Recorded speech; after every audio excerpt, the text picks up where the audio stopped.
Please pause the video and try this problem. Now let's discuss the solution to this problem together. By the way, these video explanations are slow and involve a lot of repetition because I want to help students who find this material to be difficult. And this first video in the series is an especially long video because part of the goal of this video is to introduce techniques that we're going to use for the rest of the Newton's second law problems in the series. But if you find that these video explanations move too slowly, be aware that there is a solutions document that you could use as a supplement or a replacement for the video explanations. You should look in the video description box for a link to that solutions document.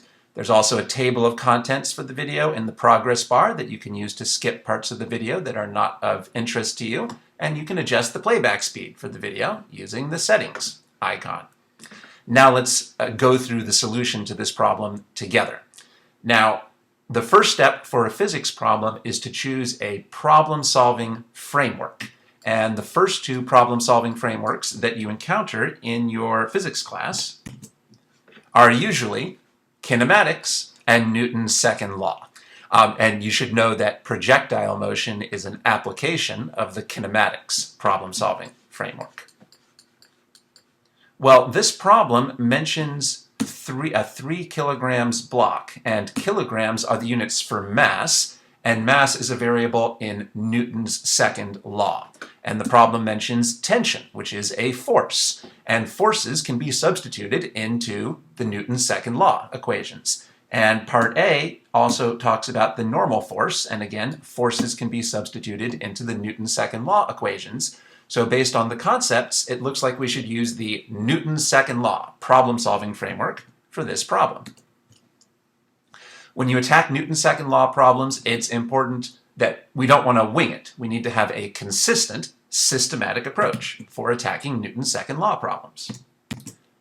Here is a handout that contains a systematic approach for Newton's second law problems. You can find a link to this handout in the video description box, and you should go to that link and click that link and print out this handout. It's good to have this handout in front of you while you're watching the video explanations and while you're solving the problems. So I hope that you will use the link in the video description box and print out this handout.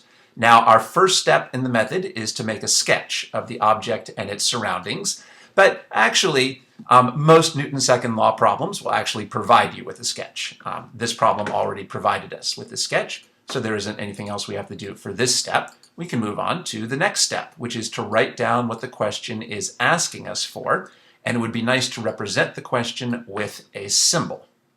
The notation that I recommend for writing down the question is this. We're working on part A. Start by writing down a question mark, then an equal sign, and now a symbol to represent the question. Well, the question is asking us about the magnitude and direction of the normal force. Obviously, the normal force is a type of force, and you should know that forces are vectors. And you should know that a vector is a concept that has both a direction and a magnitude. But what is a magnitude? A magnitude is a number that can be positive or zero, but that can never be negative.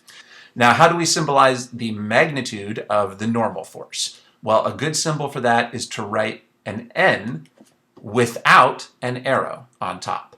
When we write the symbol for a vector without an arrow on top, that stands for the magnitude of the vector. When we write the symbol N without an arrow on top, that stands for the magnitude of the vector. If we write the symbol N with an arrow on top, that stands for the complete vector, referring to both a direction and a magnitude. So I wrote down this symbol to stand just for the magnitude of the normal force. Now the question in part A is also asking us about the direction of the normal force, and I can record that question like so. Now in this line I wrote the symbol N with an arrow on top because here I want to refer to the direction. Remember, a magnitude wouldn't have a direction, so I need to use the symbol with the arrow on top to refer to the complete vector, including its direction. This is the same notation that's used in your textbook, except that in your textbook, they probably write the symbol for the complete vector in boldface. Your textbook might symbolize the complete vector by writing the symbol with an arrow on top. Or your textbook might symbolize the complete vector by writing the symbol in boldface. But if your textbook writes the symbol without an arrow on top and not in boldface, that will usually represent the magnitude of the vector. And that is the same notation that we're going to be using in these videos. So we've completed this step. We wrote down what the question was asking us for. When possible, you should try to represent what the question is asking for with a symbol, or as we did here, with a combination of words and a symbol. Now, in the next step, we want to show the object's direction of motion by adding the velocity vector to our sketch. The direction of the velocity vector tells you which way the object is moving. Which way is this block moving? Well, from reading the problem, it looks like the block is being dragged by the rope, and from looking at the picture, from looking at the orientation of the rope in the picture, it looks like the block is being dragged by the rope to the right. It looks like the object is moving to the right. Here's our velocity vector pointing to the right. It's important to always label every vector arrow. And here's a good label for that velocity vector. The direction of the velocity indicates the object's direction of motion. So we've completed this step. We showed the object's direction of motion by adding the velocity vector to our sketch. In the next step, we need to check that the units are SI units. You should know that SI units are the standard units that we usually want to plug into our physics equations. Well, we should know that kilograms are the SI units for mass, and we should know that, you should have that memorized. And we should know that newtons are the SI units for force. So yes, it looks like all the units in the problem are SI units. So we've completed this step. Now, this step is not relevant because this step is for symbolic problems, and the problem we're working on now is numeric, not symbolic. So let's move on to this phase of the process, which is the free body diagram phase. Now, the next step is that we need to identify the object that we're going to apply Newton's second law to. And that should usually be the object whose mass is mentioned in the problem. Well, the problem mentions the mass of the block. So we expect that we're going to be applying Newton's second law to the block during the interval of time that the block is being dragged along the table by the rope. So we've completed this step. We are going to apply Newton's second law to the block during the interval of time during which the block is being dragged along the table. Remember that we're usually going to focus on and apply Newton's second law to the object whose mass is mentioned in the problem. Now we're ready to actually start the free body diagram for the object. For which object? For the object that we just identified in the previous step, the block. Don't try to draw your free body diagram in your main sketch. Instead, draw the free body diagram separately, like we are over here. We begin the free body diagram by drawing a dot. This dot represents the block. Now, the purpose of this free body diagram is to show all the forces exerted on the block. So now's a good time to introduce this second handout. This is a second handout. This handout focuses on forces.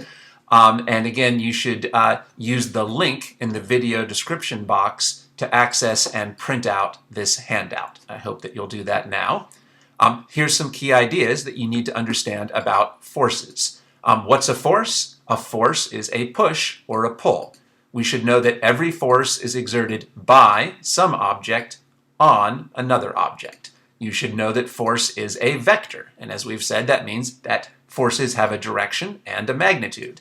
And being a vector also means that the force can be broken into components. The general symbol for the magnitude of a force is capital F. And notice that this is written without an arrow on top. When we write when we want to write the symbol for a magnitude, we write the symbol without an arrow on top. and you should have memorized that the SI units for force are newtons. You should have the ideas in this box memorized. So what should we include first in the free body diagram? Well, we should definitely not include the velocity. We never include velocity in the free body diagram because the free body diagram is for forces and velocity is not a force. You should never include the velocity in your free body diagram. Instead, draw the velocity separately in your main sketch. So what do we include first in this free body diagram?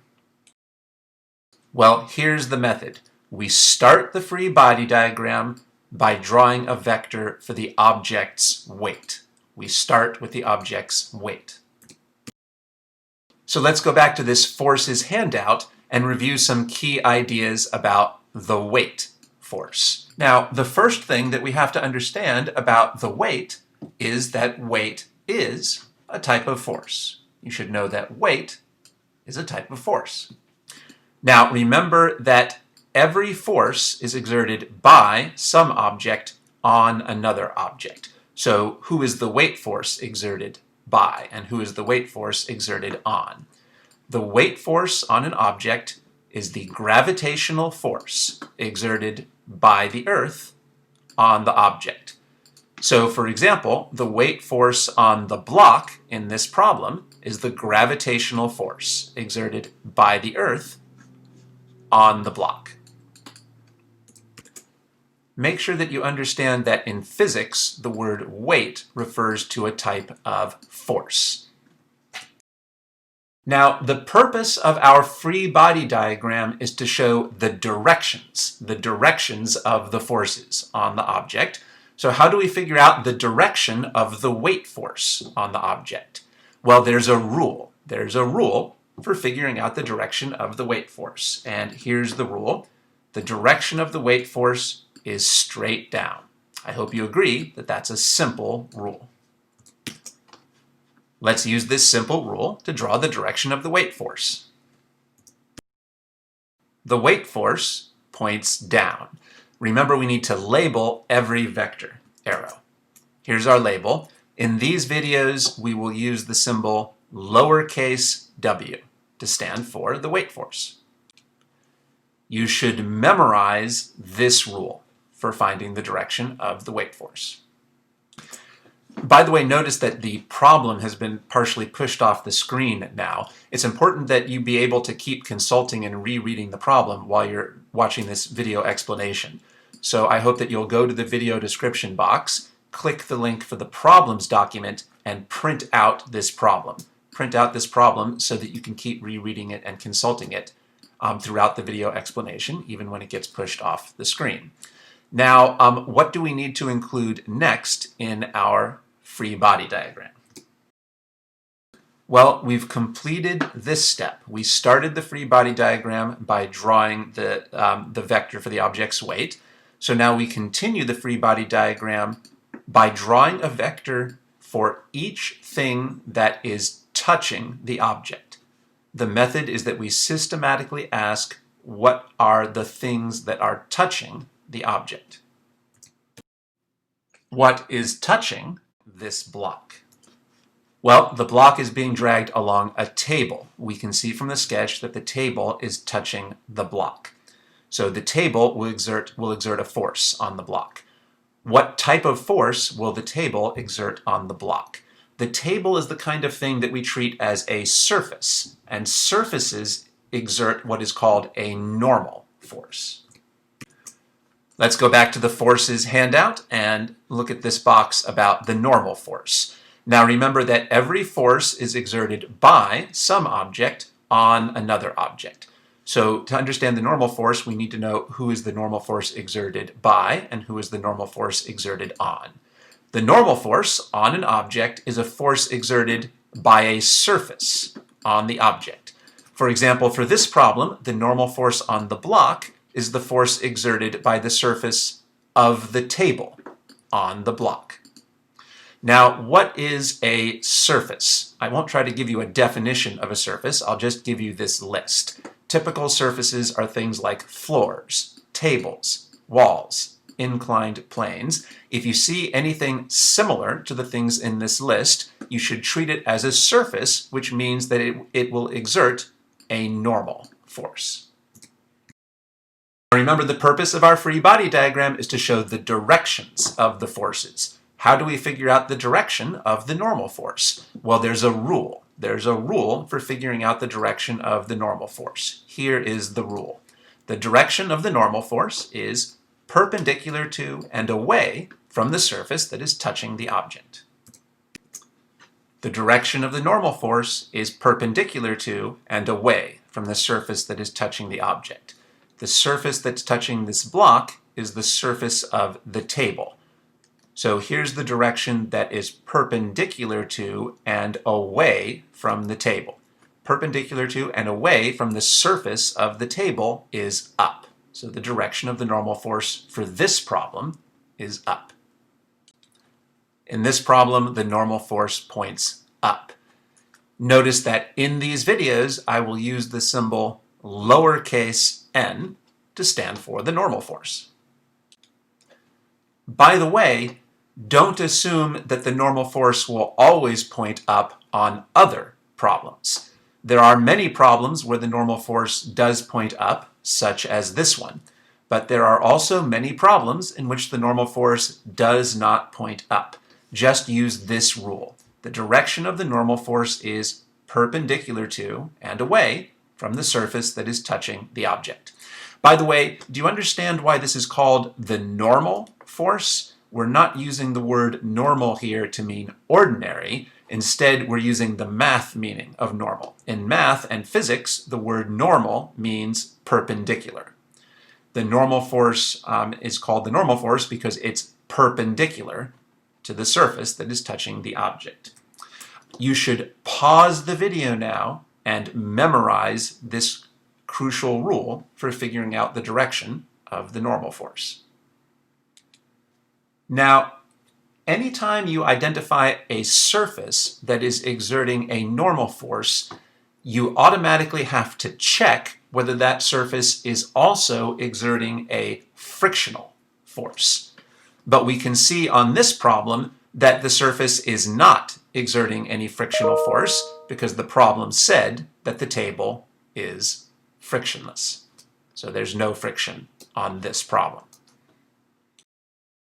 Now, are there any other forces that we need to include in our free body diagram? Well, remember the method we're using. The method was to systematically ask what is touching the block. So ask yourself, is there anything else that is touching this block besides the table? Well, it looks like the block is being dragged along the table using a rope. And we can see from the sketch that the rope is touching the block. So there should be another force, the force from the rope. What type of force will the rope exert on the block? Well, a force exerted by a rope can be called a tension force. Let's go back to our forces handout and study some key facts about the tension force. Well, first of all, clearly you should know that in these videos we will say that the word tension refers to a type of force. We will use the word tension to refer to a type of force. Now remember that every force is exerted by some object on another object. So we need to ask who is the tension force exerted by and who is the tension force exerted on. Well, the tension force on an object is the force exerted by a rope on the object. So for this problem, the tension force on the block is the force exerted by the rope on the block. Now, of course, a tension force can also be exerted by other things that are similar to a rope, such as a string or a cord. Remember, the purpose of our free body diagram is to show the directions of the forces. So how do we figure out the direction of the tension force? Well, there's a rule. Here's the rule for figuring out the direction of the tension force. the direction of the tension force is parallel to the rope and away from the object. The direction of the tension force is parallel to the rope and away from the object. Let's apply that to our sketch. So here is the rope, so the direction that is parallel to the rope and away from the object would be this direction. I think this should be a very intuitive rule. Your intuition should tell you that this is the direction that we would pull on the rope to pull the block. So I've added this vector to show the direction of the tension force based on the direction that we determined in this picture, based on the rule that the direction of the tension force should be parallel to the rope pointing away from the block. Notice that the symbol for the tension force that we will be using in these videos is capital T. Remember that we're drawing this free body diagram separate from the main sketch. Don't try to add all these forces to the main sketch. That will make the free body diagram and the main sketch too messy. Have separate sketches for the main sketch and for your free body diagram, as we're showing here. You should memorize this rule for figuring out the direction of the tension force. I think this is an intuitive rule for the direction of the force exerted by a rope. Well, now we need to ask, are there any other forces that we need to include in our free body diagram? Well, remember our method. The method is to systematically ask what is touching the block. So we need to ask, is there anything else that is touching the block besides the table and besides the rope? And I think the answer is no. There's nothing else that is touching this block, so there are no other forces on the block. For example, should we include a force in the free body diagram from Jessica? Should we say that Jessica is exerting a force on the block? No, because it doesn't seem like Jessica is touching the block. Apparently Jessica is touching the rope, but it doesn't seem like Jessica is touching the block, so we will not include a separate force exerted by Jessica in our free body diagram. I think that's a good example of how useful it is to focus on what is touching the object when you're completing your free body diagram. In a typical physics course, the weight force is usually the only force in the first semester that can be exerted by something that is not touching the object. For example, in this problem, the Earth is exerting a gravitational force on the block, even though the Earth is not touching the block. The Earth is not touching this block. The block is not on the surface of the Earth, it's on the surface of the table. But even though the Earth is not directly touching the block, the Earth can still exert a weight force on the block, and that's because the weight force is gravitational. And gravity is a peculiar force that can act at a distance, even between things that are not touching. But remember that typically the weight force is the only first semester force that can be exerted by something that is not touching the object. So that gives us the systematic two-step method for completing your free body diagram. You start the free body diagram by drawing a vector for the object's weight. And then you know that typically all the rest of the forces should be exerted by things that are touching the object. So then you complete the free body diagram by systematically asking what is touching the object and including a force in your free body diagram for each thing that is touching the object. This is a method that will usually work for first semester problems in a typical physics course. Remember to include only the forces exerted on the object that you're focusing on, not the forces exerted by the object that you're focusing on in your free body diagram. On this problem, the free body diagram includes only the forces exerted on the block. This free body diagram should not include any forces exerted by the block. And also remember that anytime you identify a surface that is exerting a normal force, you should automatically check whether the surface is also exerting friction. On this problem, we knew there was no friction. We have completed our free body diagram, and now we can move on to the next phase, which focuses on the force table. Our next step is to write down our axes showing our positive directions. Usually you should choose an axis that points in the object's direction of motion. Now in this problem, we decided that the object was moving to the right. So I'll choose a positive x-axis that points to the right. Here are the axes that I've chosen for this problem. I've chosen a positive x-axis to the right because the object is moving to the right. Now on this problem, we chose a horizontal and vertical axis. But don't assume that your axes should always be horizontal and vertical on other problems. There are many problems where you should choose horizontal and vertical axes, like this problem. But you will see there's also many problems where you should choose slanted axes. The rule is that you should usually choose an axis that points in the object's direction of motion. You should actually write down your axes. And usually we should choose an axis that points in the object's direction of motion. Now we're ready to start the force table. Now, what is the force table?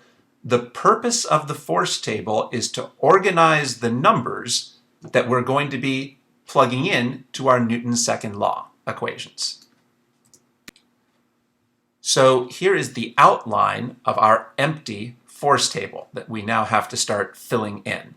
Notice that the first row of the force table is where we're going to record the magnitudes of the overall force vectors. And the second row and the third row is where we're going to record the components of the force vectors. Notice that each of these symbols in the first row is written without an arrow on top. I'm not going to write this with an arrow on top. I'm writing it without an arrow on top because we've learned that the symbol written without the arrow on top stands for the magnitude of the vector. That's what goes in the first row. And remember, a magnitude is a number that can be positive or zero, but that can never be negative. We're going to be relying a lot on this concept of magnitude for solving Newton's second law problems. And we'll be relying a lot on the symbol for a magnitude, which is when you write the vector symbol without the arrow on top. Remember that every force vector has both a magnitude and a direction. The purpose of our free body diagram was to show the directions of the overall force vectors, and the purpose of this first row of the force table will be to record the magnitudes of the overall force vectors. So let's start working on the weight force. Here is the method that we can use for representing the magnitudes of the overall force vectors in this first row. First, we want to ask if we were given a number for the magnitude. Were we given a number in the problem for the magnitude of the weight force? And the answer is no. The problem did not give us a number for the magnitude of the weight force. The problem gave us a number for the object's mass, but the problem did not give us a number for the object's weight. So no, we're not given a value. So next we want to ask ourselves whether the force has a special formula for calculating its magnitude. Some forces have a special formula for calculating their magnitude. Is there a special formula for calculating the magnitude of the weight force? Yes, there is a special formula for calculating the magnitude of the weight force. And I bet you already know what it is. I bet you've already seen this formula in your class. The formula for the magnitude of the weight force is W equals mg. We've written this special formula. What does this symbol stand for? Well, don't say that this symbol stands for the weight. Since this symbol is written without an arrow on top, we should say that this symbol stands for the magnitude of the weight. This is a formula for figuring out the magnitude of the weight force. And this symbol stands for the mass.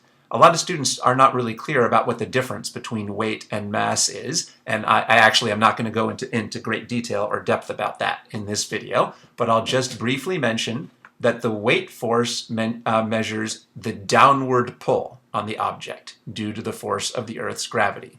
And we can loosely define the mass as measuring the quantity of matter that is contained in the object. I hope that even those very brief definitions can at least help you to see that the mass is a separate concept from the weight. The mass can be loosely defined as measuring the quantity of matter that is contained in an object, and that is a separate concept from the downward pull on the object due to the force of the Earth's gravity, which is what we mean by the weight force. Let's start plugging in. So for the mass, now this problem does not mention the word mass, but you're expected to know that kilograms are the SI units for mass. Since kilograms are the SI units for mass, we should know that we should plug in 3 kilograms for the mass. You need to memorize that kilograms are the SI units for mass, or otherwise you would not be able to recognize that this number represents a mass in the problem. Now, what should we plug in for little g? Well, I'll bet you know that little g is a constant, which stands for the number 9.8 meters per second squared. Now, please understand, little g does not stand for negative 9.8. Don't plug in negative 9.8. Little g stands for positive 9.8. This is the same notation that's used in your textbook. The symbol little g stands for the number positive 9.8. Now we can do this calculation. 3 times 9.8, we got 29.4.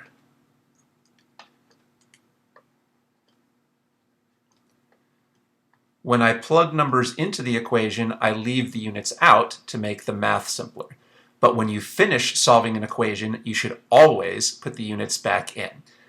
You should know that weight is a force and that the SI units for forces are newtons. The magnitude of the overall weight force in this problem is 29.4 newtons, and now we can write that number here in our force table. To keep our force table as clean and neat as possible, we do any calculations off to the side, and we only put the final number here in the force table. You need to memorize that there is a special formula for calculating the magnitude of the weight force. The formula is W equals mg, a formula I'll bet you already knew. Now we have to break this weight force into components. How do we do that? Well, notice that the weight force is anti-parallel to our y-axis. That means that the weight force points in the opposite direction to the positive y-axis. Well, here's the rule. If a vector is either parallel or anti-parallel to one of the axes, we use the same rule. The component for that axis, well, let's just apply the rule. So here's how we would apply the rule. The weight force here is anti-parallel to the y-axis. So in this problem, the y component should have the same direction and magnitude as the overall weight force. The overall weight force points down, which is our negative y direction. So our y component should be negative. And the magnitude of the overall weight force we just figured out was 29.4 newtons. So that should be the same magnitude for the y component, 29.4 newtons. The component for the y-axis ended up with the same direction, down, the negative direction, and the same magnitude as the overall vector. Then the component for the other axis, the x-axis, is 0. This is a rule that works whenever a vector is either parallel or anti-parallel to one of the axes. Oops, we should always write units next to each number. So let's make sure that I put in the units here, newtons. Now when we write down W sub y, it's crucial that we include this negative sign. One of the most common mistakes that students make on a problem like this is that students often forget this negative sign. But of course, if we forget to include this negative sign, we're going to get the problem wrong. because remember, the purpose of writing down these numbers in the force table is that we're planning to substitute these numbers into our Newton's second law equations. And obviously, if we substitute a number with the wrong sign into the equation will give us the wrong answer. So what can we do to make sure that we remember the negative signs? How can we make sure to remember to put in those crucial negative signs? Well, here's a piece of advice. Whenever you're writing down a component, you should always write down the plus or minus sign first before you write down the magnitude. Did you notice that I followed that advice when I wrote down w sub y? When I was writing down w sub y, first I figured out that w sub y would be negative. So first I wrote down the negative sign, and only then did I figure out the magnitude and write down the magnitude. You should write down the plus or minus sign before you write down the magnitude, because if you write down the magnitude first, there's a good chance that you'll completely forget about the plus or minus sign altogether. By the way, notice that this formula can never tell us whether the components should be positive or negative. Remember, what does this symbol stand for? Remember that since this W is written without an arrow on top, this symbol stands just for the magnitude of the weight force. This is the formula just for the magnitude of the weight force. Well, a magnitude can never be negative. So our result from this formula can never be negative. So this formula can never tell us whether the components should be positive or negative. All this formula can tell us is the magnitude, which goes in our first row. Then it's always our job in a separate step to figure out whether the components should be positive or negative. So we've completed our work on the weight force for the force table. Now we need to work on the normal force. Here's our method for representing the first row, the magnitude of the overall normal force. First, we check if the problem gave us a number for the magnitude of the normal force, and the answer is no. The problem did not give us a number for the magnitude of the normal force. So then we ask whether there's a special formula for the magnitude of the normal force. Well, is there? No. There is no special formula for the magnitude of the normal force. So what do? We move to this third possibility. If there's no given value and no special formula, you simply represent the unknown magnitude by a symbol. And we can just continue to use this symbol. We'll just continue to use this symbol, lowercase n, written without an arrow on top to represent the magnitude of the overall normal force. That's all there is to it. When there's no given value and no special formula, you just represent the magnitude, the unknown magnitude, by a symbol in the first row of the force table, as we did here. Now you might be worried that it will be difficult to break this normal force into components if we don't have a number for its magnitude, but you will see that that won't be a problem. So let's go ahead and break this normal force into components. We can see that the normal force is parallel to the y-axis. Parallel means that that the normal force points in the same direction as the positive y-axis. Well, this is a rule that we can use for a vector that's either parallel or anti-parallel to one of the axes. Since the normal force is parallel to the y-axis, the y component should have the same direction and magnitude as the overall vector. Well, the normal force points up, which is our positive y direction. And remember, we decided we're going to write down the sign of the component before the magnitude. So I'll start by writing down the plus sign for this component, and then the y component should have the same magnitude as the overall vector. Well, we're representing the overall magnitude by the symbol little n. So we will simply represent the magnitude of the y component by that same symbol, lowercase n. And then the component for the other axis, the x-axis, should be 0. So as I said, even though we didn't have a number for this magnitude, that did not prevent us from breaking this vector into components using this rule. Notice that this rule works for both vectors that are parallel or anti-parallel to one of the axes. We used this rule for both the normal force and the weight force on this problem. I think this is a pretty easy rule to use. Now, it might seem weird that we put a plus sign here, because in mathematics, we don't usually put a plus sign in front of positive numbers. If you're dealing in math with the number positive 8, you wouldn't normally put a plus sign in front of it. You would just call it 8. But I strongly recommend that in physics, I recommend that you should put a plus sign in front of all positive components. And here's why. Remember that we've said that one of the most common mistakes that students make is forgetting the crucial negative signs in front of negative components. Well, if you force yourself to always put a plus sign in front of positive components, you're much more likely to remember these crucial negative signs in front of negative components. Now, what about for the entries in the first row?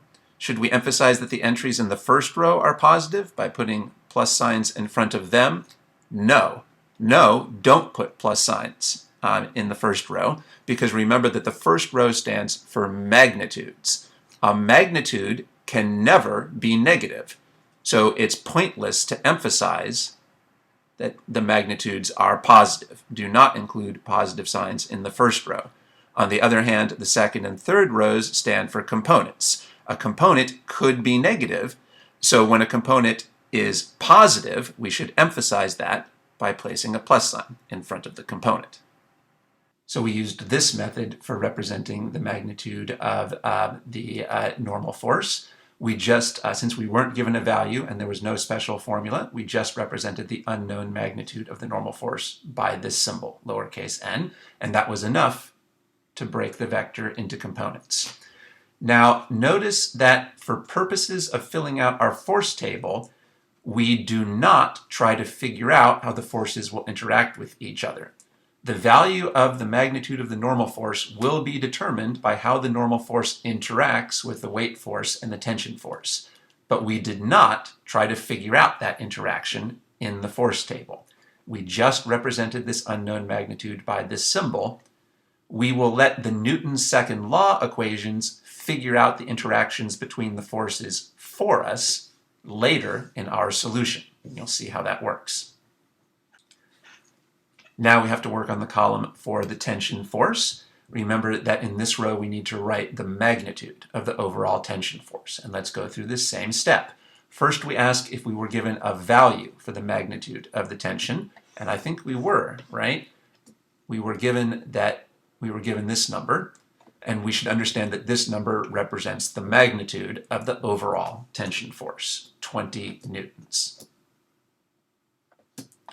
So we can record that in our force table.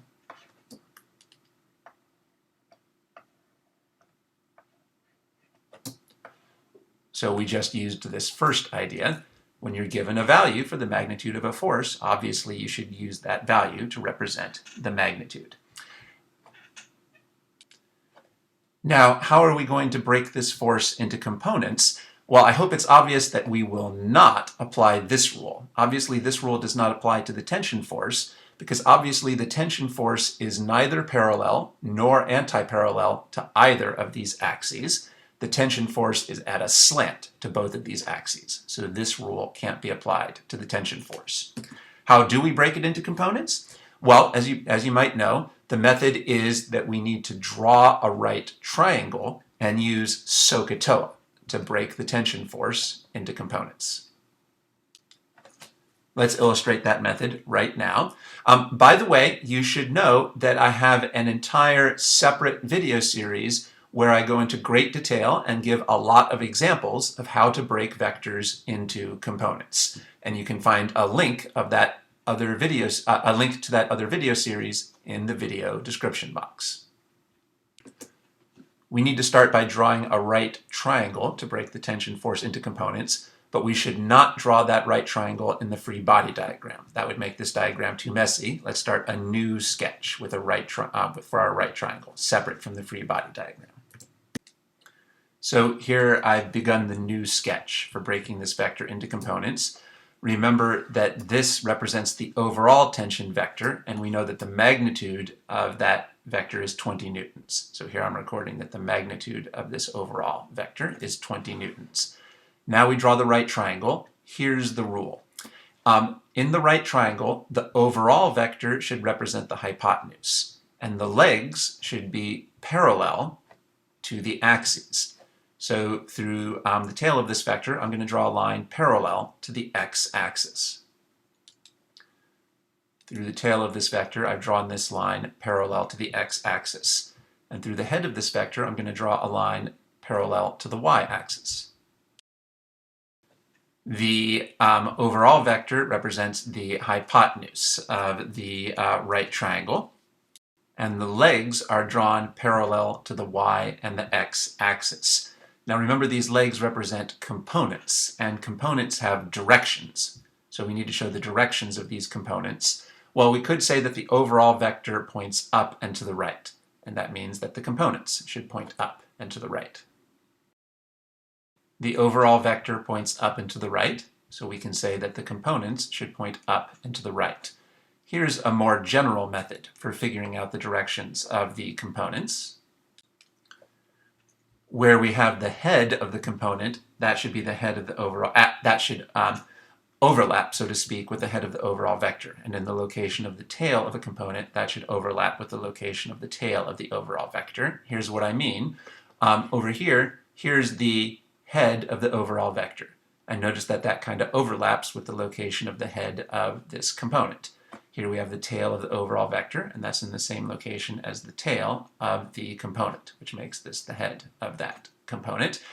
So I hope you understand those terms that I'm using. This part of a vector is what's called the head of the vector, and this part of a vector is what's called the tail of a vector.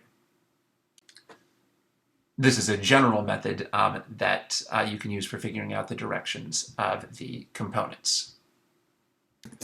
Now we can see that this right triangle has horizontal and vertical legs, but do not assume that the legs of the right triangle for breaking a vector into components will always be horizontal and vertical for other problems. On many problems, the legs will be horizontal and vertical, but you will also see many problems where the legs will be slanted, not horizontal and vertical. The rule is that when we're breaking a vector into components, we draw the legs of the right triangle parallel to the axes. The legs of the right triangle are based on your axes. Now remember, we always want to label any vector arrow, so we need to label these components. Well, this is the vertical component, and our vertical axis is the y.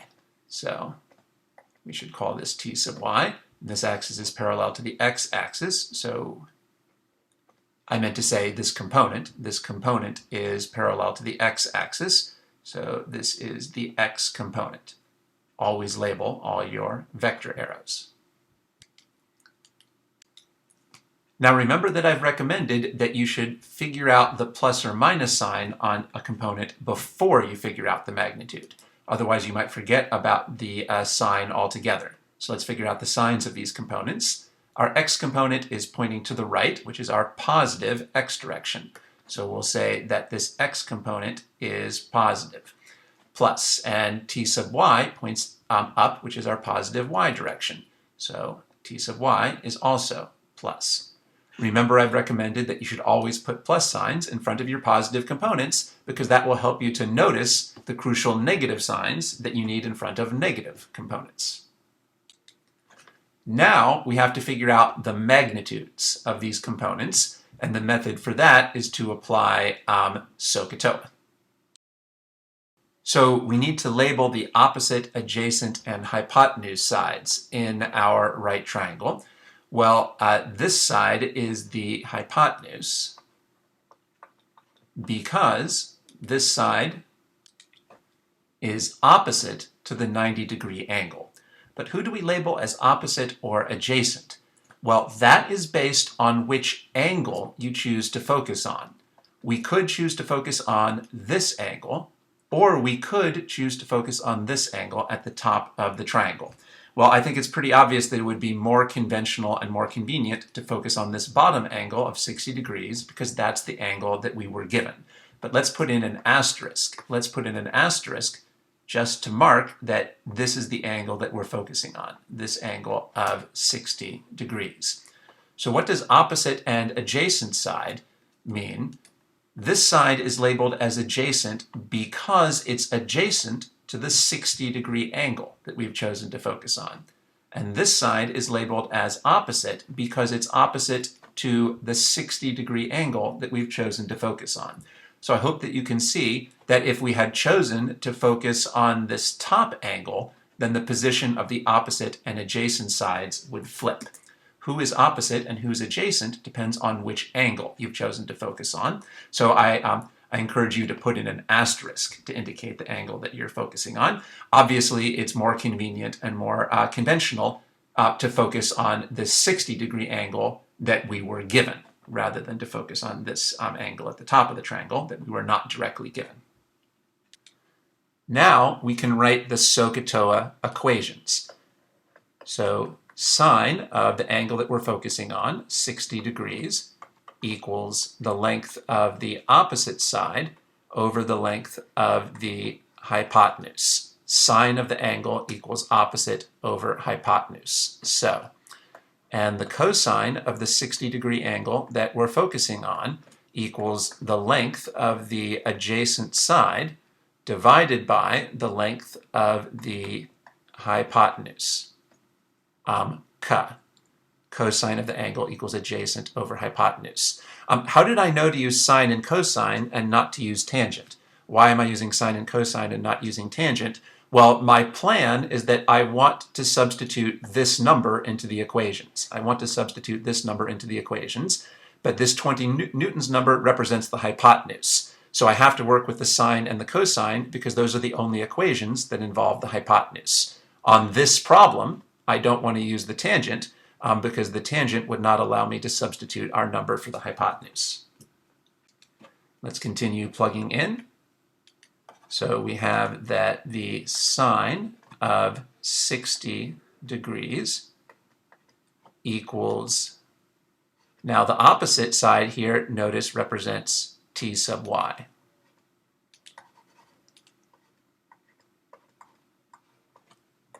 And the hypotenuse is that number 20 newtons that we were hoping to substitute in. Then over here, the cosine of 60 degrees equals adjacent, and we can see that the adjacent side represents t sub x.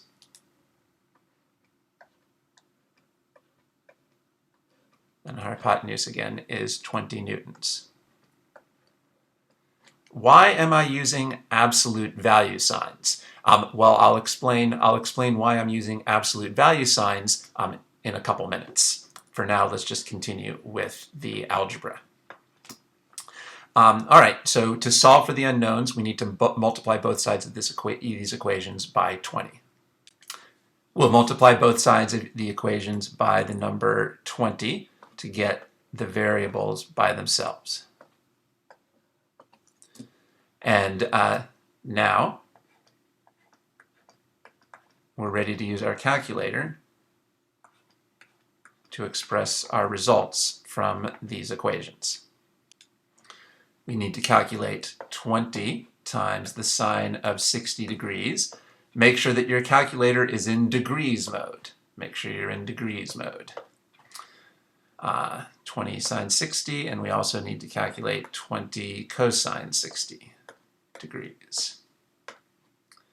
So that gives us our results, 17.3.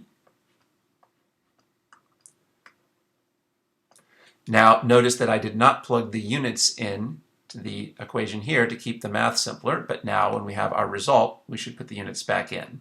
Tension is a force, and the SI units for force are newtons, and T sub x will be 10 newtons.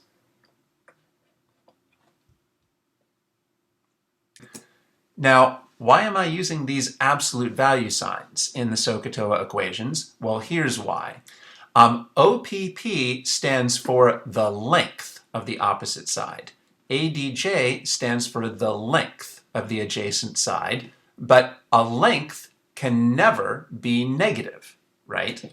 On the other hand, a component could theoretically be either positive or negative. Since the SOHCAHTOA equations are dealing in lengths, the SOHCAHTOA equations can't possibly tell us whether our components are positive or negative. the SOHCAHTOA equations can only tell us the magnitudes of the components. So I'm using these absolute value signs to show that the SOHCAHTOA equations can only tell us the magnitudes of these components. These are symbols we can use for the magnitudes of these components. The component written inside absolute value signs stands for the magnitude of the component. So we're going to use absolute value signs in our SOHCAHTOA equations to remind ourselves that the SOHCAHTOA equations do not determine the plus or minus signs on the components. That means it's our job to figure out the plus or minus signs on the components in a separate step. And now we're going to do that right here. We'll have a separate step where we'll figure out the complete component, including the plus or minus sign. So notice that this line I'm writing without the absolute value signs to show that this is the line for the complete component, including plus or minus sign. Well, t sub y we already figured out is positive. So the complete component is positive, 17.3 newtons. And t sub x we already figured out is positive. So the complete component for t sub x is positive 10 newtons.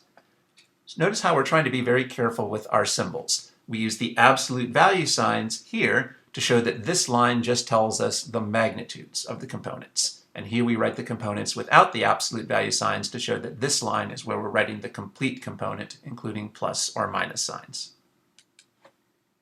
So here's the method that I recommend that you use for components. Use absolute value signs in your SOHCAHTOA equations to remind yourself that the SOHCAHTOA equations don't determine the plus or minus sign on the component. Then determine the plus or minus sign in a separate step.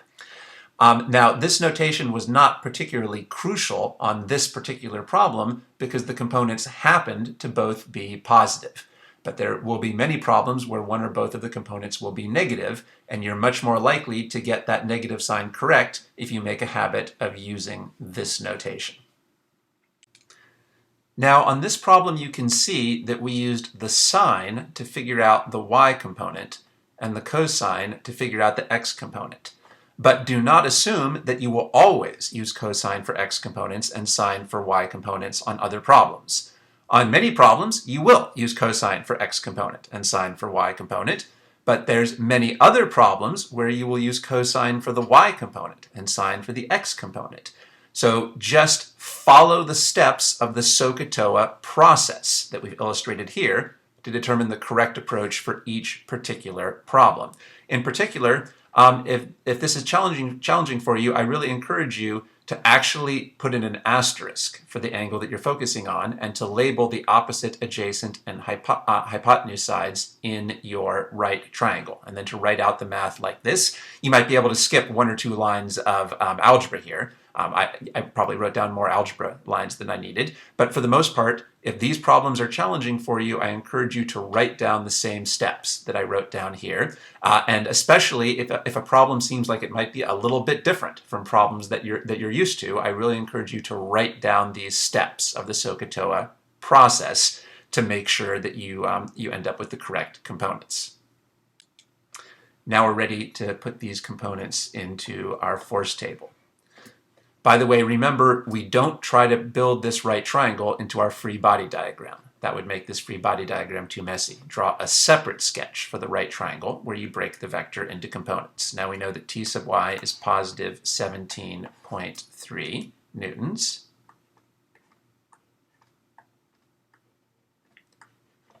And we figured out that t sub x was positive 10 newtons.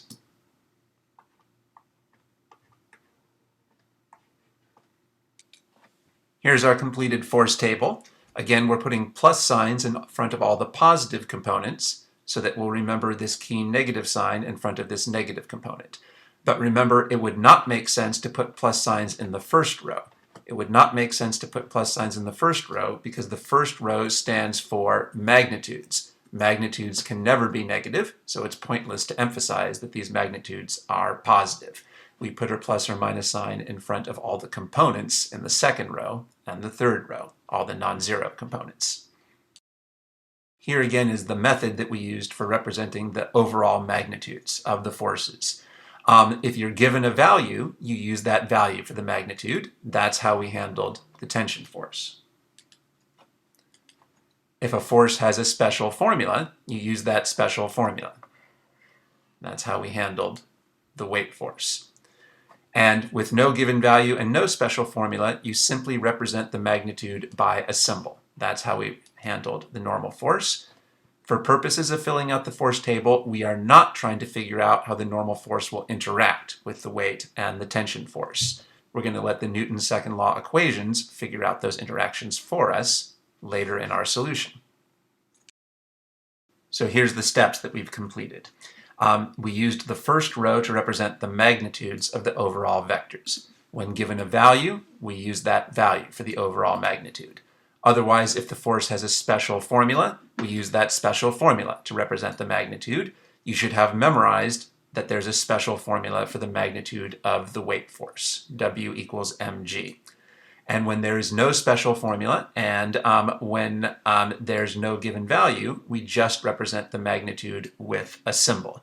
This is the method that we used for the normal force, because you should know there is no special formula for the magnitude of the normal force. By the way, you can see there's also no special formula for the magnitude of the tension. But remember that on this problem, the problem gave us a number for the magnitude of the tension. So we used the number that was given for the magnitude of the tension. You should know there's no special formula, though, for magnitude of tension. Then in the second and third rows, we break the forces into components. We used the value or symbol that we wrote down for the overall magnitude in the previous step to calculate or represent the components. In this step, remember, put a plus sign in front of all your positive components, and that will help you to remember the crucial negative signs in front of negative components. Don't rush through the free body diagram and the force table. If you make any mistakes in your free body diagram or force table, you won't be able to get the rest of the problem correct. All right, but now we're ready to move on to the Newton's second law equations. And we start by writing those equations at the top of two adjacent columns. We should write them so they look exactly as they look here. Here's our Newton's second law equations. Write them down so they look exactly like this. Do not leave out this sigma symbol, and do not leave out these x and y subscripts. This is the correct way to write the Newton's second law equations. What does this concept stand for? This is the net force for the x component. This is the mass. This is the acceleration for the x component. What's this? This is the net force for the y component. This is the mass, and this is the acceleration for the y component. Notice how we arrange these equations at the top of two adjacent columns. Now we should start substituting in. Now, what exactly does this symbol mean? This symbol is sigma, and sigma means add. So this symbol is telling us to add all the individual x components from our force table. Add w sub x plus n sub x plus t sub x. And this symbol, sigma, is telling us to add all the individual y components. W sub y plus n sub y plus t sub y. Sigma means add.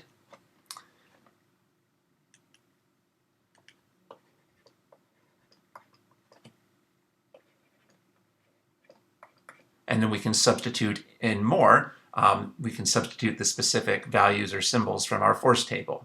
W sub x will substitute 0. N sub x will substitute 0. T sub x will substitute 10.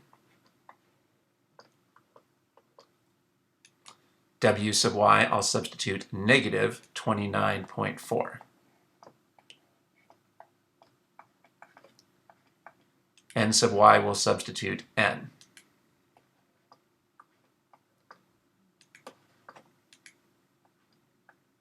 And t sub y will substitute 17.3.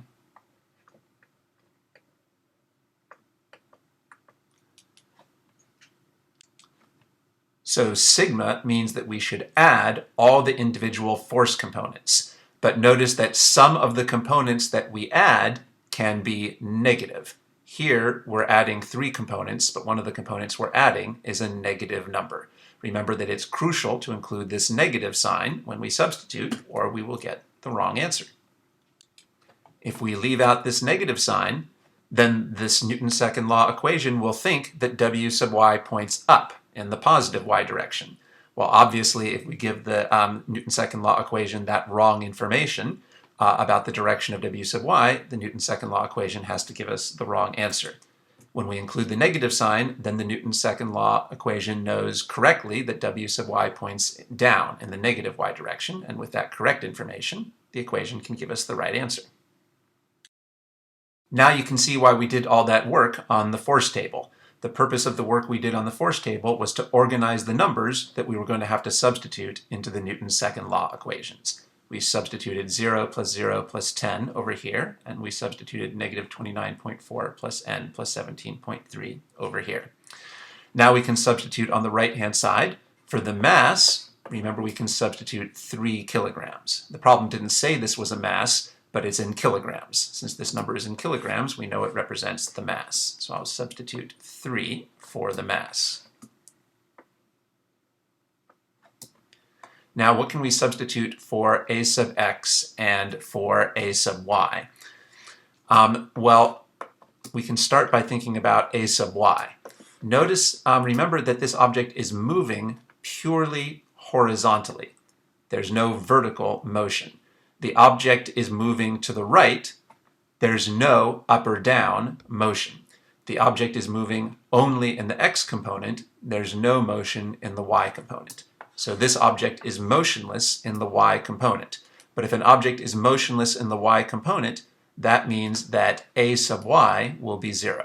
When an object is motionless in the y component, that tells you that a sub y is 0. Now, acceleration is a difficult and subtle concept, so it would be valuable to spell out the steps of the logic here. We know that this object is motionless in the y component. Why exactly does that mean that a sub y is 0? I encourage you to pause the video and try to spell out the steps in that logic. Did you give that a shot? Here are the steps in that logic. We know that the block is motionless in the y component. That tells us that v sub y is constant at 0. And because v sub y is constant, a sub y is 0. Notice that the important thing is not that v sub y is 0. The important thing is that v sub y is constant. That's how we know that a sub y is 0. I said that acceleration is a difficult and subtle concept, but here are some really useful rules about the relationship between acceleration and velocity. And in this logic, we used this rule. Because we know that the velocity component is constant, that's how we know that the acceleration component is 0. This rule. Because we know v sub y is constant, that's how we know a sub y is 0. You should know that the definition of acceleration is that the acceleration measures the rate of change of the velocity. That's a rather subtle definition, isn't it? But that definition means that a sub y measures the rate of change of v sub y. When v sub y is not changing, then the rate of change of v sub y will be 0. When the velocity component is not changing, then the rate of change of the velocity component will be 0. That's the justification for this rule. You should memorize these crucial rules about the subtle relationship between acceleration and velocity. Now on this problem, I took my time and carefully spelled out each step in the logic for why being motionless in the y component means that a sub y is 0, but you wouldn't want to have to go through that logic so laboriously on every problem. So you should also just memorize that when an object is motionless in a component, that means that the acceleration for that component is 0. Almost every Newton's second law problem will involve an object that is motionless in at least one of the components. So for almost every Newton's second law problem that you work on, you should use this rule. When an object is motionless in a component, then we substitute 0 for that component of the acceleration in the Newton's second law equations. You should memorize this rule. Don't confuse the approach for projectile motion problems with the approach for Newton's second law problems. For projectile motion problems, we would plug in negative 9.8 meters per second squared for a sub y, assuming up was your positive direction. But for Newton's second law problems, we would almost never plug in negative 9.8 meters per second squared for a sub y. And obviously, there would almost never be a good reason to plug in negative 9.8 meters per second squared for a sub x on any type of problem. Remember that 9.8 meters per second squared is the magnitude of the acceleration due only to the force of the Earth's gravity. That's the acceleration due when the only force is the weight force.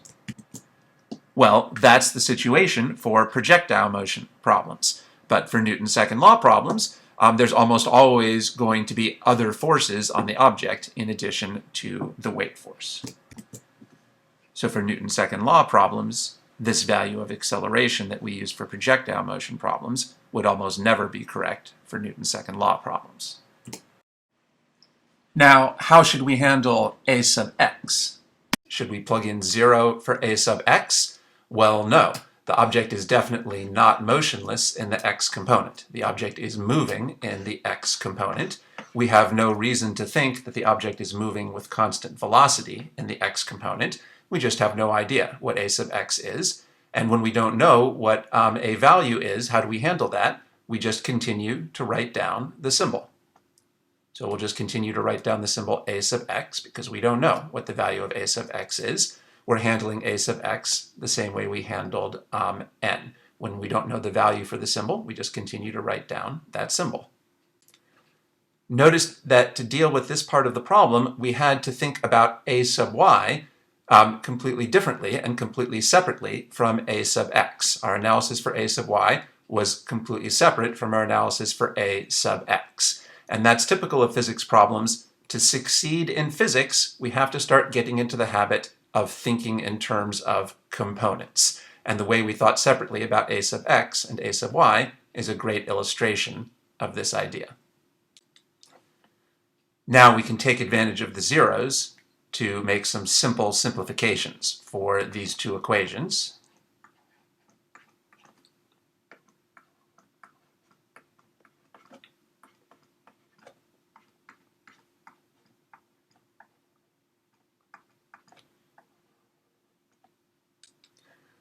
Notice how we're continuing to organize the x and y equations in two side-by-side adjacent columns.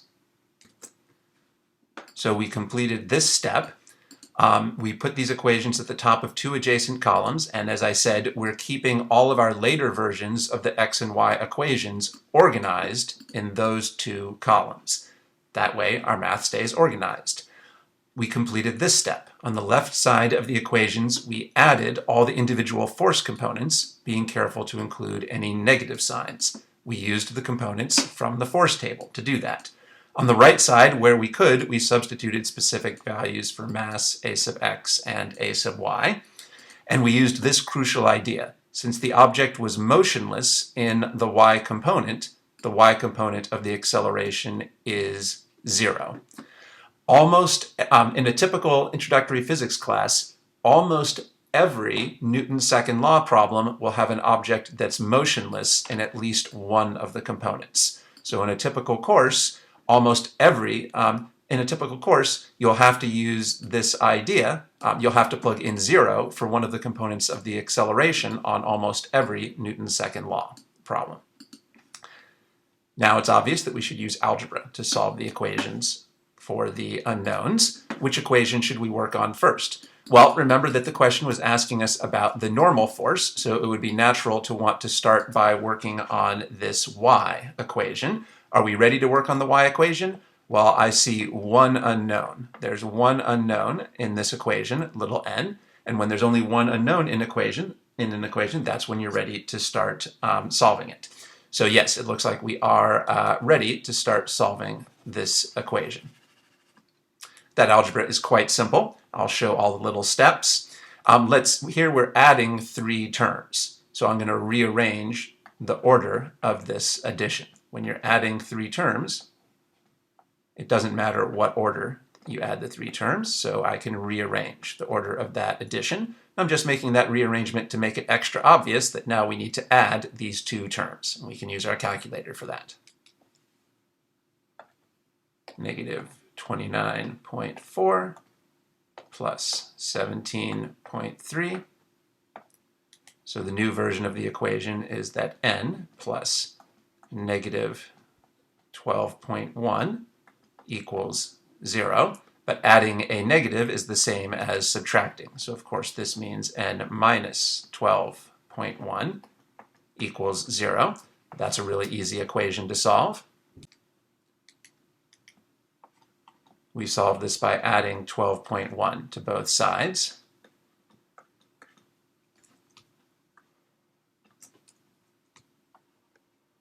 Why am I adding 12.1? To cancel the negative 12.1. All right, now obviously I showed every little step in this algebra just for extra clarity, but if you thought that this math was easy, obviously it would be fine to skip or combine some of these steps. Notice that I'm continuing to arrange all the versions of the y equation in the right-hand column. We did not plug the units in when we substituted numbers to keep the math simpler, but now that we've gotten a single number for the equation, we should put the units back in. Normal force is a force, and you have memorized that the SI units for force are newtons. Now, anytime you get a result, you should pause to ask, does my result make sense? Well, does the sign of this result make sense? This result came out to be positive. Why does that make sense? Well, what does this symbol stand for? I hope you didn't say that this symbol stands for the normal force. Remember, this symbol would stand for the complete normal force, including its direction. When we write this symbol without the arrow, it's better to say that this symbol stands for the magnitude of the normal force. So it makes good sense that this result came out to be positive because a magnitude can never be negative. If this result had come out to be negative, we should realize that we'd made a mistake because a magnitude can never be negative. Now, what about the size? What about the size of this result? Does the number 12.1 make sense? Well, here's how we could see that it makes sense. Well, what is the purpose of the normal force? The purpose, so to speak, of the normal force is to prevent the object from moving through the solid surface. The normal force comes into existence to prevent an object from moving through a solid surface. So, the magnitude of the normal force will be whatever it takes to prevent the object from moving through that solid surface. Let's use this version of the free body diagram to see why the normal force here makes sense. This is a version of the free body diagram where I'm showing the components of the tension, T sub x and T sub y. Remember that earlier we decided that T sub x points to the right and T sub y points up. So in this version of the free body diagram, I've drawn T sub x pointing to the right and T sub y pointing up. Now we know the normal force comes into existence to prevent the object from being dragged down through the surface of the table. This block begins at rest in the y component. And who is trying to start the block moving down through the surface of the table? The weight force is pulling down. The weight force is trying to start the block moving down through the surface of the table. So in order to prevent the block from moving through the surface of the table, the normal force will have to cancel out the weight force. But you can see that the normal force is not going to have to do that job alone. The normal force is cooperating, so to speak, and getting help from T sub y.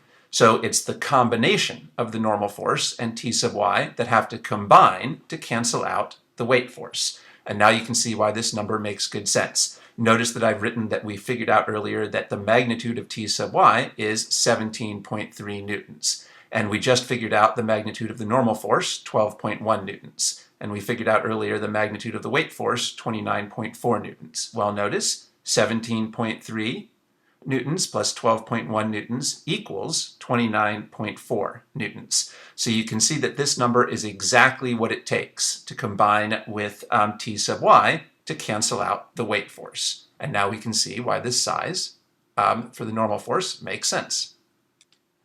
Remember I mentioned that when we're filling out the force table, we should not try to predict how the normal force will interact with the other forces, because the Newton's second law equation will figure that out for us. And you can see that that's how it worked out on this problem. The Newton's second law equation figured out that the normal force has to combine with T sub y to cancel out the weight force. You can see how the Newton's second law equation figured that out, say, from this line. The upward normal force and the upward T sub y have to combine to cancel out the downward, the downward weight force. Let me mention that there are many simple problems in which the magnitude of the normal force equals the magnitude of the weight force. But you can see that's not what happened here. The magnitude of the normal force does not equal the magnitude of the weight force on this problem. So the lesson is, don't assume that the magnitude of the normal force equals the magnitude of the weight force. There are many simple problems where the magnitude of the normal force does equal the magnitude of the weight, but there's also many problems, like this one, where the magnitude of the normal force does not equal the magnitude of the weight. Just use Newton's second law to figure out the correct relationship. This analysis is a good example of how, to succeed in physics, we need to think in terms of components. To understand why this value made sense, we focused specifically on the y component. We didn't think about the overall tension force. We thought specifically about how the normal force would combine with T sub y. To succeed in physics, think in terms of components. So we've checked that this result does make sense. Why should you take the time to check if your result makes sense? Well, two reasons. For one thing, it can help you to catch if you've made a mistake. And also, it will help you to get a deeper insight and understanding into the physics concepts. For example, I hope that this analysis we just went through helped to give you a deeper understanding about the role that the normal force is playing in this problem. By the way, in this version of the Newton's second law, in this version of the free body diagram, did you notice that I tried to draw the length of this weight arrow so that it equals the combined length of the normal force arrow and T sub y.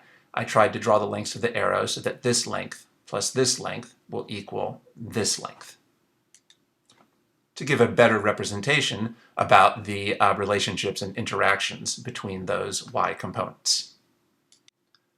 Notice that I also drew the arrow that represents the normal force to be shorter than the arrow that represents T sub y, because that should represent that the magnitude of the normal force is less than the magnitude of T sub y. Now we're ready to write down our answer to part A. The problem was asking about the magnitude and direction of the normal force. The magnitude and direction of the normal force. Well, we had already figured out that the direction of the normal force was up early in our solution, so we know the direction is up, and we just figured out that the magnitude is 12 newtons.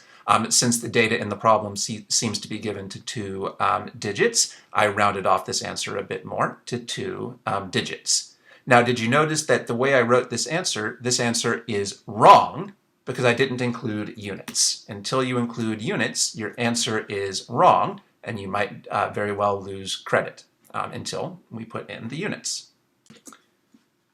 So we completed this step. Now we should make some checks on our answer. Check that you've answered the right question and that you answered all parts of the question. Well, yes, the question really was asking for the magnitude and direction of the normal force. Make sure you answer all parts of the question.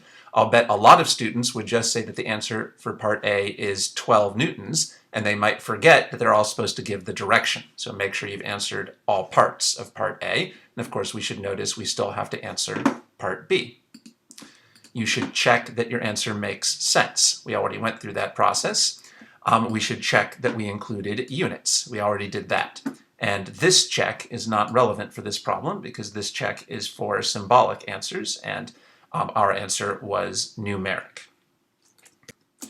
So we finished the Newton's second law process for part A, and now we need to move on to part B of the problem. Now we notice that there's no new information. There's no change to information in part B. So we know that when we're answering part B, we can reuse all of our work from part A. But we certainly need to re-identify what the question is asking. So we'll use this notation to re-identify the question. A question mark, an equal sign, and then a symbol for what the question is asking. Well, the question is asking for the magnitude of the acceleration, and remember a good symbol for that is to write the symbol A without an arrow on top. And the question is also asking for the direction of the acceleration vector.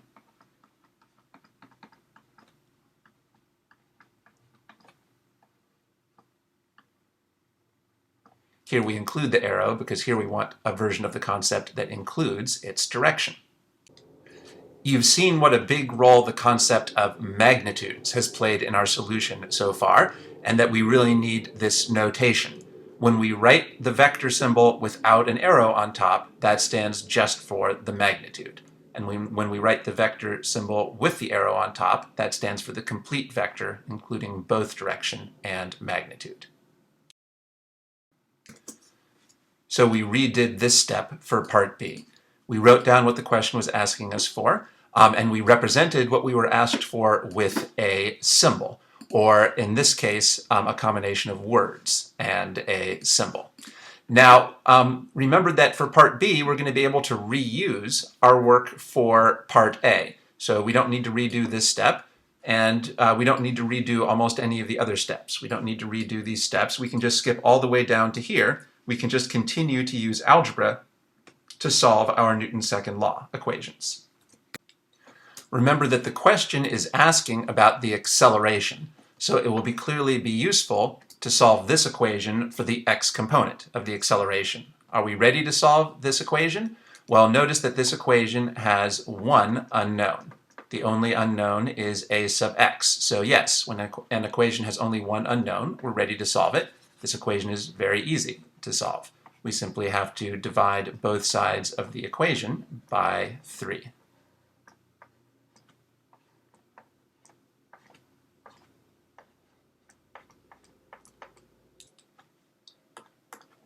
Divided by 3. So we get that a sub x is 3.33. And now that we've gotten a single number, we need to put the units in. I hope you have memorized that the SI units for acceleration are meters per second squared. Now we need to pause and ask, does this result make sense? Well, does the sign of this result make sense? This result mathematically came out to be positive. Does that make sense? Well, let's use the idea that the net force at a particular point in time determines the acceleration at that point in time. Let's focus on the x component. So here again is the version of the free body diagram where the tension is broken into components. Notice there's only one horizontal force, T sub x, and T sub x points to the right. But if the only horizontal force points to the right, that means that the net force for the x component points right. But the net force determines the acceleration. So if net force x points right, that tells us that a sub x points right. Net force determines acceleration, but to the right is our positive direction. So now we've justified why a sub x came out to be positive. If we had gotten a negative a sub x, hopefully we would realize that that didn't make sense and that we had made a mistake. Remember, I encouraged you to always put a plus sign in front of positive components. So I'm going to go ahead and put in this plus sign in front of this positive component to help me remember the importance and the meaning of the sign of this component. Notice that this Newton's second law equation emphasizes for us that the net force for the x component determines the acceleration for the x component. And notice that velocity doesn't appear in this equation, which emphasizes that the net force does not determine the velocity. The net force determines the acceleration. And you can see how that worked out on this problem. The net force X equation saw that there was only one horizontal force and that it pointed in the positive direction. And that's how the Newton's second law equation figured out that the a sub x should point in the positive direction. This analysis again illustrates that when we're working with vectors, we need to think in terms of components. In this analysis, we focused just on the x component, and we saw that it was it was not useful to focus on the overall tension force here. Instead, we focused on the x component of the tension to understand why this sign made sense. What about the magnitude of this result? Does the number 3.33 meters per second squared make sense? Well, I'll just say that on typical physics problems for the introductory course, the magnitude of the acceleration is usually between 0.1 and 10 meters per second squared. 3.33 is in that range between 0.1 and 10. So yes, in that sense, this result makes sense. If we had gotten a result of 33 meters per second squared, that's really a very large acceleration, and that should make you very suspicious that you had made a mistake for an object that's being pulled by a rope. And if you had gotten a result of 0.03, say, meters per second squared, that's almost zero. That's very suspiciously small, and again, you should be suspicious that you'd made a mistake. So yeah, our magnitude makes sense because it's in this typical range. By the way, notice how we continued to arrange our math in these two adjacent columns. I think you can see how it really helped to keep the math organized, to arrange your math in two adjacent columns, so you should try to imitate that in your own work. Well, we're ready to proceed to try to put together an answer for this problem.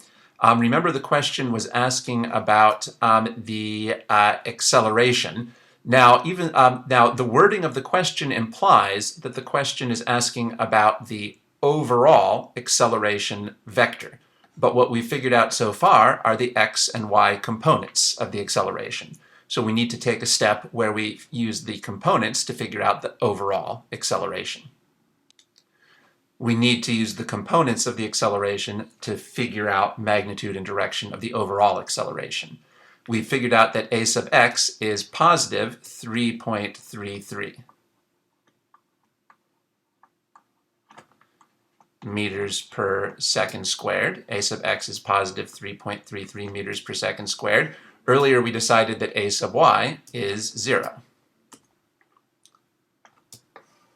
And it should be easy to use these components to figure out what we need about the overall vector using this rule. This is an easy situation because one of the components is 0. When one component is 0, it's easy to go from the components to the overall vector. When one component is 0, the magnitude and direction of the overall vector is the same as the magnitude and direction of the non-zero component. Because a sub y is 0, we have that the direction of the overall vector is the same as the direction of this component. A sub x is positive, so it points to the right. Therefore, the direction of the overall vector points to the right.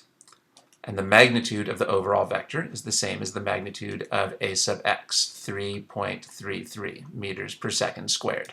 So that's the simple process when one component is 0 for figuring out the overall vector from the components. Now we can write the answer to the problem. Here's our answer. The acceleration has direction to the right and magnitude. And here, again, I'm going to, because the data was to 2 digits, I'll round this answer off a little bit more to 3.3. Did you realize that this version of the answer is wrong? It's wrong until we include the units. So we completed this step for part B. We used algebra to solve the Newton's second law x equation. Now we make our checks. Check that you've answered the right question and that you've answered all parts of the question. Well, yes, part B was asking for the magnitude and direction of the acceleration. That's what we worked out. Make sure you answered all parts of the question. A lot of students might have just said that the answer to part B is 3.3 meters per second squared. Don't forget that it's also asking about the direction. And we notice here that we're finishing the problem. There is no part C. We've already checked that our answer makes sense.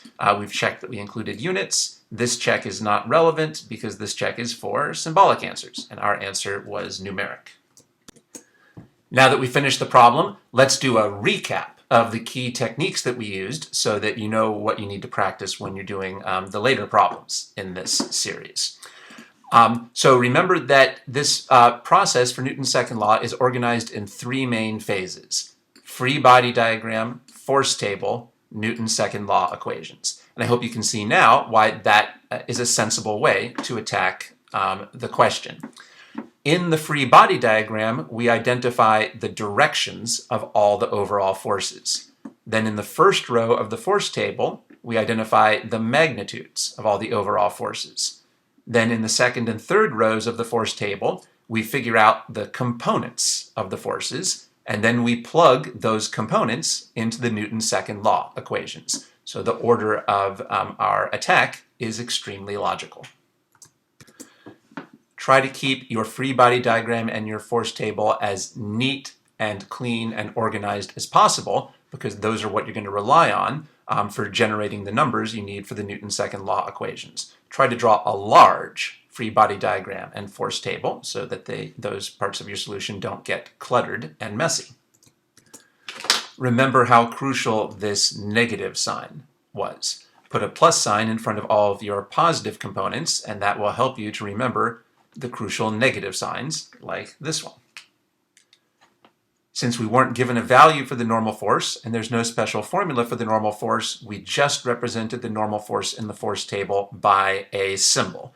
We did not try to predict how the normal force would interact with the weight and the tension force. We just represented it with a symbol, and then we let the Newton's second law equations figure out the interactions between the forces for us. To succeed on this problem, we had to think in terms of components. The problem told us that the tension in the rope is 20 newtons.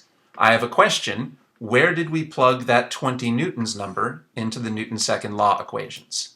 Where did we plug the 20 newtons number into the Newton's second law equations? Answer, we didn't. The 20 newtons represented the overall vector, so we never plugged it into the Newton's second law equations. Instead, we broke the tension into components, and then we plugged the components of the tension into the Newton's second law equations. That's a great example of how, when in physics, the components can be much more useful than the overall vector. We didn't ignore the 20 newtons, but we used it to find the components. Remember that our analysis for a sub y was different and separate from analysis for a sub x. That was another great example of how we had to think in terms of components. By the way, remember that this was the process that we used for breaking the tension into components. If you still sometimes get components wrong, the solution is to write out all the steps of this process, including the asterisk for the angle we're focusing on and labeling the hypotenuse, opposite, and adjacent sides. Keep writing out all the steps until you always get components correct. And if a problem seems unusual, that's a case where you should definitely be especially willing to write out the steps of this process. It took us a long time to work through the solution for this problem, but that's because we were going slowly and trying to clearly explain and introduce all of the steps. Notice that if you look at the main steps of the solution, there wasn't actually that much to write down. With practice, you can learn to do this type of problem in a reasonable amount of time. Remember to organize your math for the Newton's second law equations in two adjacent columns. You can see how arranging our math in these two adjacent columns helped to keep the math clear and organized. In general, you should try to model your scratch work on the scratch work that I'm demonstrating in these videos. The most common mistake that students make in their physics class is confusing the concepts.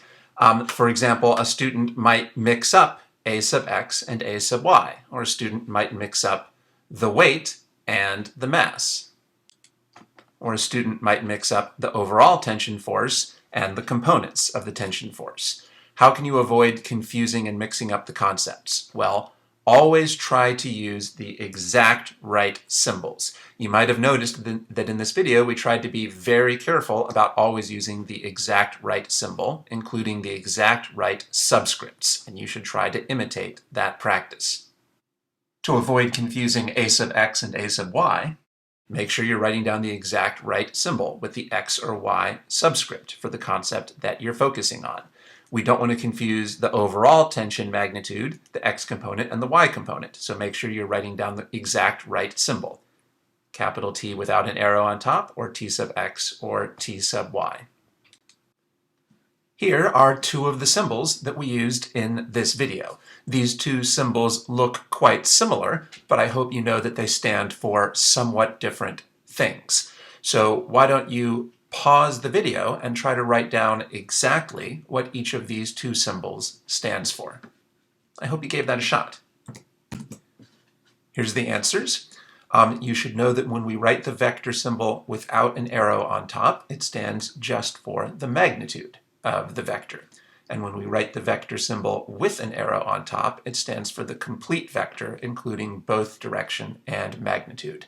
And we have mentioned that this is the same notation that is used in your textbook, except that some textbooks write the symbol with an arrow on top for the complete vector, but some textbooks write the symbol in boldface to represent the complete vector.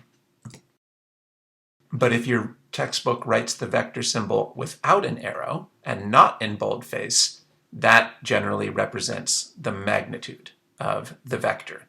Now, unfortunately, many textbooks are not 100% consistent about using this magnitude notation, but this is the notation that would probably be used in most places in your textbook for the magnitude of a vector.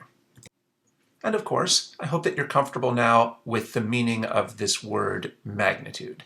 A magnitude is a number that can be positive or zero, but that can never be negative. Always try to use the exact right symbols, including the exact right subscripts. I encourage you to try to use the same symbols that I'm using in these videos. Another way to avoid confusing the concepts is don't let yourself use the word it when you're talking about the problem or when you're thinking about the problem. Don't say that it is zero. Say a sub y is zero. Don't say that it is 20 newtons. Say that the overall tension force magnitude is 20 newtons, or capital T is 20 newtons. Don't say that it is 10 newtons, or that it is positive 10 newtons, or that it is positive 17.3 newtons. Say T sub x is positive 10 newtons. T sub y is positive 17.3 newtons. When you force yourself to label every concept that you're talking about, you're much less likely to confuse the concepts. Label each concept that you're talking or thinking about. Don't let yourself use the word it, either in thinking about the problem or in talking about the problem. That will help you to avoid confusing the concepts. So these are some techniques that you should try to keep using on all the later problems in this series and on all the later problems in your physics course. The most common mistake that students make in their physics course is confusing the concepts. Right? Well, when you're ready, you can go on to the next video in this series and try the next Newton's second law problem in this series. And as you're trying that problem, I hope that you will have this handout printed out in front of you and that you'll be trying to go through the steps of this systematic process for Newton's second law, and that you'll be trying to use the concepts and techniques that we illustrated, the concepts, techniques, and notation on that next problem that we illustrated in this problem. Did you find this video to be helpful? If so, you can support the videos by making a monthly pledge of $1 or more at my Patreon page. You can visit my Patreon page by clicking the link on the screen or by using the link in the video description box. Thank you.